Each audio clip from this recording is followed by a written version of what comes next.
Olá, segunda-feira, 18 de agosto. No programa de hoje, o alerta da polícia sobre o golpe do catálogo virtual. As orientações médicas sobre um problema que deixa muitas mães aflitas. Tem o exemplo de uma iniciativa que ajuda a combater a violência nas escolas. O comentário de política com Donizete Arruda. E muita oferta de emprego na região metropolitana. Notícias da Gente começa agora.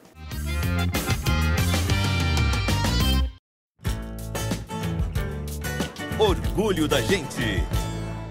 Para reduzir a violência nas escolas, uma organização não governamental tem feito um trabalho em dezenas de países. Com muita conversa, os estudantes aprendem a aceitar diferenças, respeitar opiniões e exercer cidadania.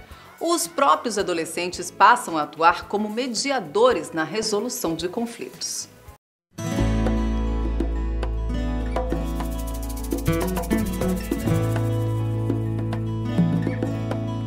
Promover, garantir e defender o direito das crianças e adolescentes. É esse o objetivo da ONG Terre des Hommes, que atua há 54 anos, em mais de 34 países. Em todo o mundo, o órgão já atendeu mais de 2 milhões de crianças e adolescentes.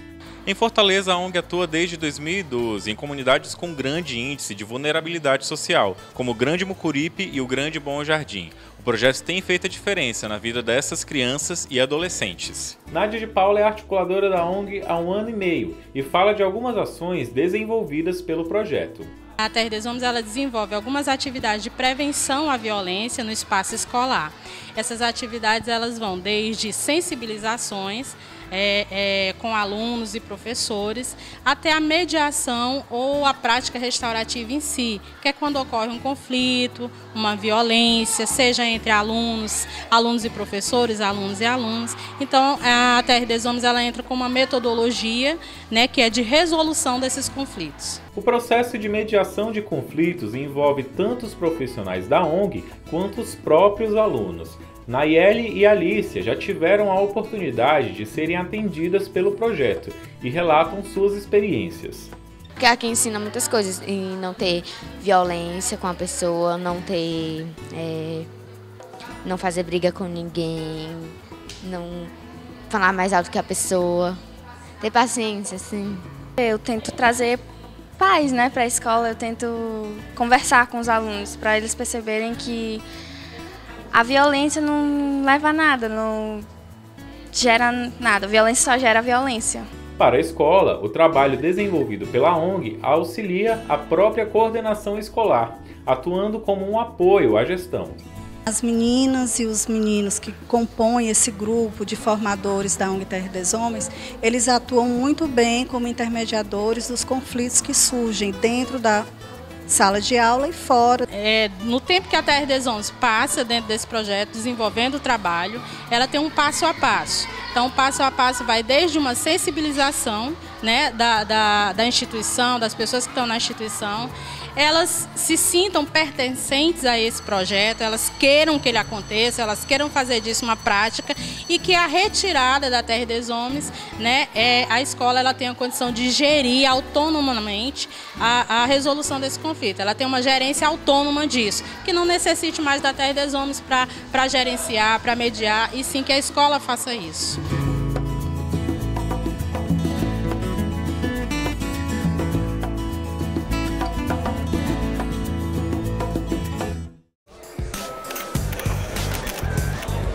Bastidores da política. Segunda-feira é dia de política aqui no Notícias da Gente. Na última semana a gente trouxe esperança para aqueles que aprovam a emancipação de Jurema, mas hoje a gente traz esse assunto já está um pouco mais complicado. A presidente Dilma ainda não se pronunciou sobre o caso e Donizete Arruda, eu gostaria que você trouxesse as principais novidades acerca desse assunto. A emancipação dos distritos é um tema sempre polêmico. A presidente Dilma ainda não sancionou a lei e com a morte do presidenciável Eduardo Campos, a semana que passou não deu margem para nenhuma cobrança à presidente. Isso atrasou a sancionada lei e esse tempo é fundamental para dar margem se votar ainda esse ano. Todo dia perdido é um dia que pode ser decisivo no adiamento desse plebiscito, para não se realizar esse ano e ser adiado para 2016 e Jurema virar cidade somente em 2020. Para complicar, a presidente não sancionou, não virou lei. Sem isso, ainda não se começou a coletar as assinaturas para se enviar um pedido de projeto de lei para a Assembleia e surge um novo problema.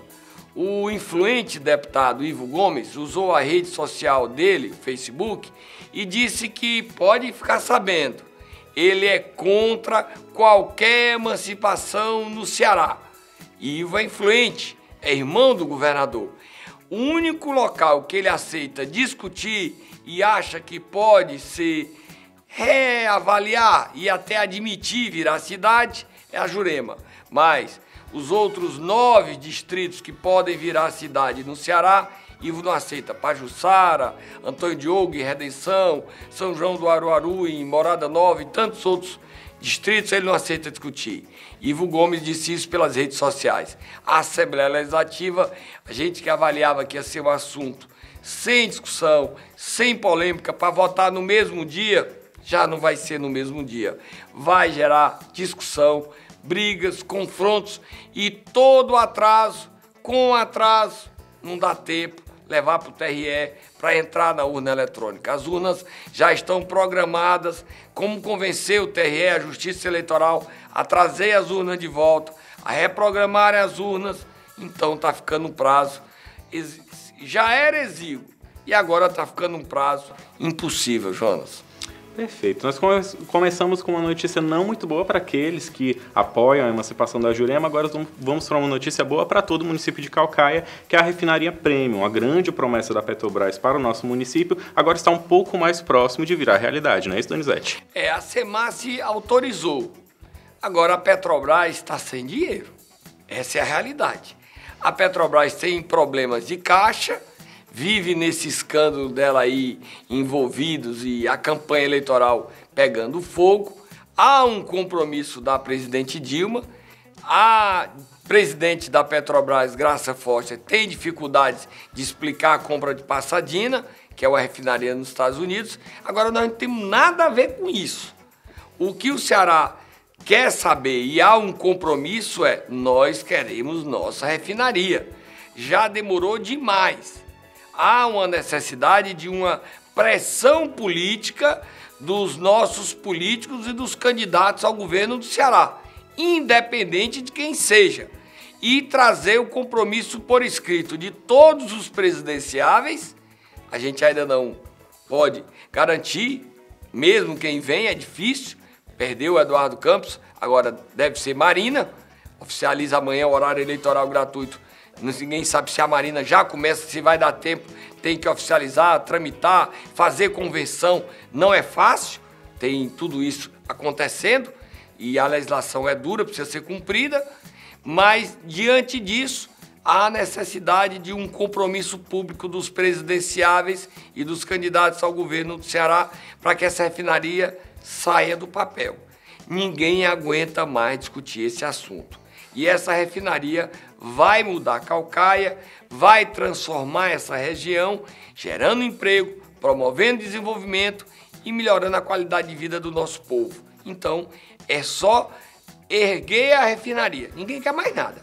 Que a refinaria saia do papel. Não quero mais discutir, não quero mais falar. Todos os benefícios a gente já sabe. A presidente já prometeu, Fernando Henrique já prometeu, Sarney já prometeu, o Papa já prometeu, a refinaria tem que sair. Jonas. Perfeito. Você comentou muito bem, Donizete, que amanhã começa já o horário eleitoral gratuito, então vamos falar sobre a eleição. Saiu na última semana uma pesquisa dando alguns números aí sobre a corrida à abolição. Donizete, você pode pincelar aí as principais novidades trazidas por essa pesquisa? A pesquisa Datafolha foi feita dentro de um cenário que já não é mais realidade no campo presidencial. Antes da morte de Eduardo Campos. Vai mudar. Campanha presidencial com Marina deve ter segundo turno. Ela e Dilma e Aécio Neves vão a um segundo turno, isso não há mais dúvida. A Marina ameaçando tomar o lugar de Aécio Neves no segundo turno.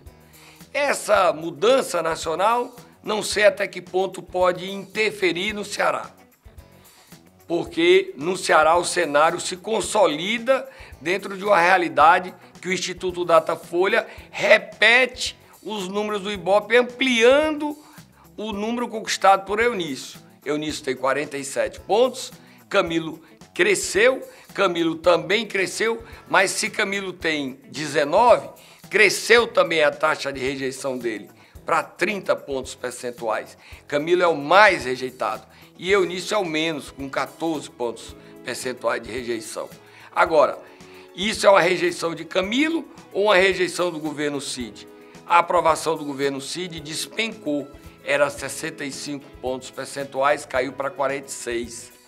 E ele caiu, a aprovação do governo Cid dificulta a ascensão de Camilo, porque o Camilo é candidato do Cid. Para complicar tudo isso, o PT, o Rui Falcão, teve no Ceará e avisou. A presidente Dilma tem 2 candidatos no Ceará, Camilo e Eunício. E Lula não vai vir. Se Dilma vier, vai subir nos 2 palanques. Como virá esse jogo? Um grande desafio aos coordenadores da campanha de Camilo Santana. Eunício lidera, e como impedir que a debandada venha, porque política é sabido. Quando um lidera, começa o horário eleitoral gratuito, Eunício como favorito na disputa à abolição. Mas o horário eleitoral gratuito só começa amanhã. Eunício é favorito à abolição, Tasso é favorito ao Senado. Essa é a realidade de hoje. Mas política é retrato, é um mantra, é um chavão, mas que merece ser repetido. A realidade de hoje pode não ser a realidade do dia das eleições, 5 de outubro. Bem, Donizete, eu lhe agradeço a sua companhia, seus esclarecimentos hoje e já lhe convido na semana que vem, que com certeza teremos muitas novidades agora que a campanha eleitoral de fato começou. Eu espero também a companhia de todos vocês. Até a próxima segunda. A Polícia Civil de São Paulo investiga a ação de uma quadrilha de estelionatários responsável pelo golpe da lista telefônica virtual. Entre as vítimas estão empresários do Ceará. Os bandidos firmam um contrato para divulgar a marca das empresas na internet. Veja na reportagem de Alberto Gurgel.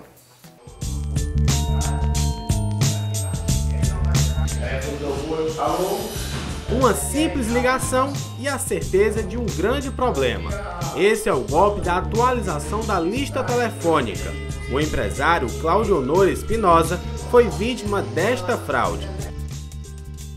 A MA Publicações mandou um e-mail para mim, supostamente dizendo que era uma empresa de publicações, que ia colocar a minha empresa na internet, sem nenhum custo, benefício para a empresa. Para coagir e não oferecer saída às vítimas, as empresas fornecem um curto período para pagamento. Na maioria dos casos, são apenas 2 horas. A cobrança pode ser quitada via boleto bancário ou depósito em conta corrente. No caso do senhor Cláudio Honor, ele recebeu após 10 dias outra ligação. Desta vez, era de uma suposta advogada.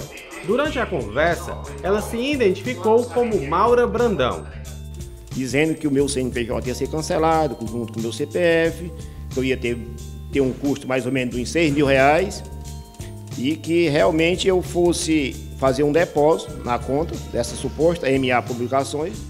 De acordo com o documento, o empresário estaria devendo a quantia de 12 parcelas de R$ 499. Após a negociação, o senhor Cláudio Honor poderia quitar a sua dívida de R$ 5.988 por R$ 1.500. Agora, como se prevenir deste golpe? Para saber mais, fomos na Delegacia de Defraudações e Falsificações para conversar com a delegada adjunta Camille Petrola. Quando a pessoa receber uma ligação de qualquer empresa pedindo para atualizar seus dados, ter a cautela antes de assinar o documento que vai ser enviado para tal atualização. E, na verdade, o que está sendo enviado não é uma atualização de dados, é um contrato para que seja firmado pela vítima.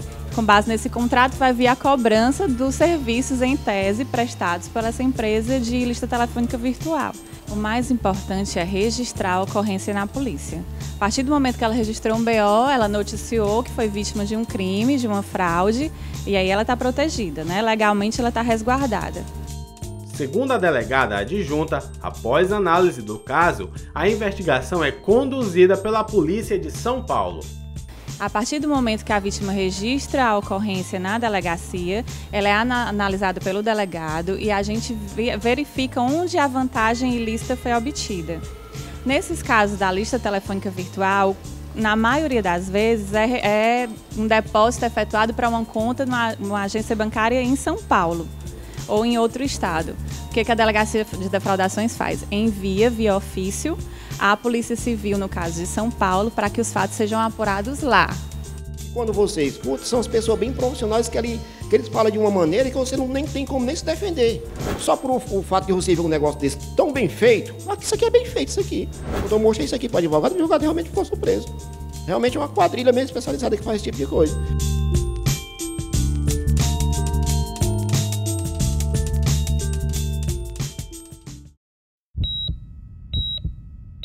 Fala, doutor. Sopro no coração não é uma doença, mas sim um sintoma, um sinal geralmente associado com problemas de válvulas do coração. Os sintomas só aparecem nos casos mais graves, quando a pessoa sente falta de ar, palpitações e inchaço nas pernas. Esse é o assunto de hoje do quadro Fala, Doutor. Olá, hoje o quadro Fala, Doutor vai tratar sobre o tema sopro no coração. Para nos auxiliar, nós vamos contar com a ajuda da cardiologista Ana Lúcia de Sá. Doutora Ana Lúcia, fala um pouquinho pra gente o que vem a ser o sopro no coração. O sopro, ele é ocasionado pela passagem do sangue através do coração. Quer dizer, você pode raciocinar, mas o sangue ele está sempre passando através do coração, mas ele gera um tipo de fluxo que normalmente nós não auscultamos esse sopro. Se por algum motivo existe um impedimento à passagem desse sangue, ou existe uma comunicação entre as cavidades do coração, que faz com que o sopro passe de uma cavidade para outra, então assim, este sopro, ele passa a ser, a gente chama de auscultado. Então a gente ouve a passagem do fluxo através do coração por esses componentes que causam nas estruturas do coração, são chamadas as válvulas do coração, ou pela comunicação entre as cavidades do coração. O que provoca o sopro no coração? O nosso coração, ele é formado por 4 cavidades, essas duas menores e essas outras duas aqui, são os ventrículos e os átrios. E nós temos algumas válvulas, essas 2 válvulas aqui e essas outras 2 aqui. Se por algum motivo existe um estreitamento dessas válvulas, a gente pode ter sopro.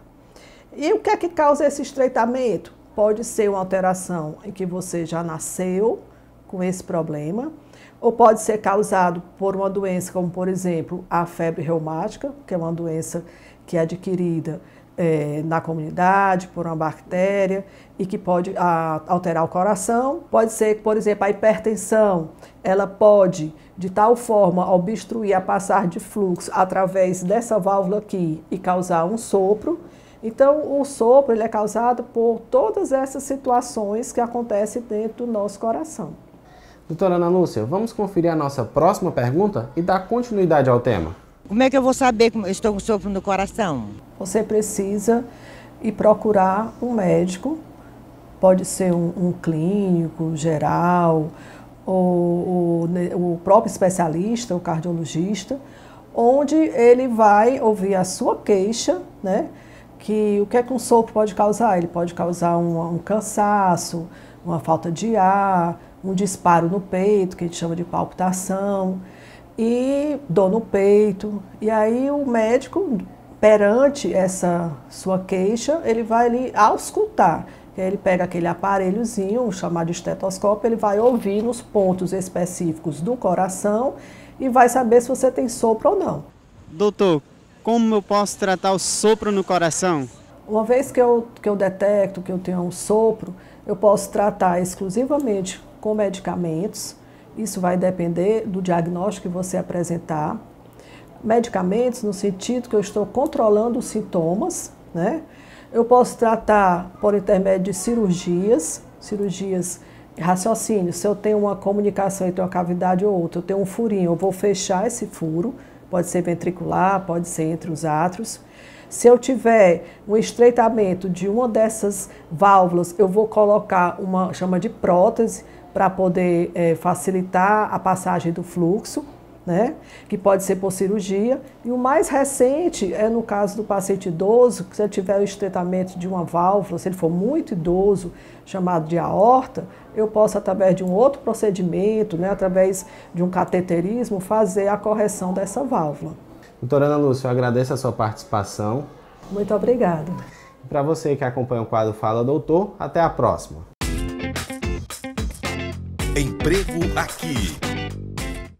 A semana começa com muita oferta de emprego na região metropolitana. Tem oportunidade para atendente de balcão, motorista carreteiro e auxiliar de corte na confecção de roupas. Para saber mais sobre essas e outras vagas também, é só comparecer à agência da Rua Joaci Sampaio Pontes, número 2076. Fique por dentro. A dica de utilidade pública de hoje é o telefone da Polícia Militar, 3342-1234. Anote também o número da Delegacia da Jurema, 3294-7884. A gente se despede por aqui, mas amanhã tem mais informação e novidades para você. Lembrando que para rever as reportagens é só visitar a fanpage Notícias da Gente no Facebook. Um ótimo início de semana para você. Até mais!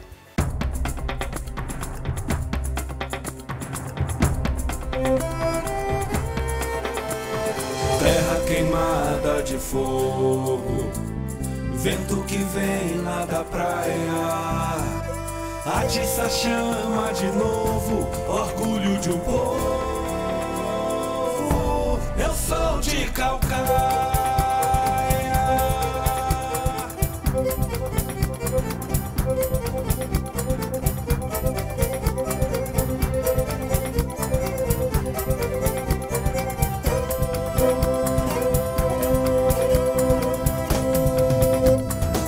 Eu sou do mar, sou da serra, sou fruto da terra, também sou sertão.